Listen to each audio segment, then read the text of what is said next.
La sardana és música, una música única en el món, que a més requereix d'una formació musical per ser tocada, per ser interpretada, que és la cobla.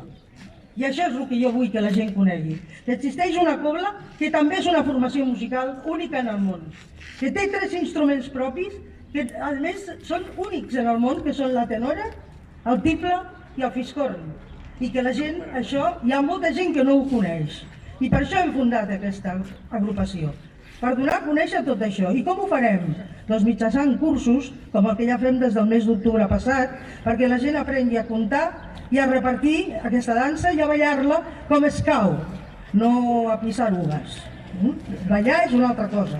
La música expressa sentiments i a més explica històries. I aquestes històries les hem de captar i els enganxables les hem d'interpretar ballant amb els peus.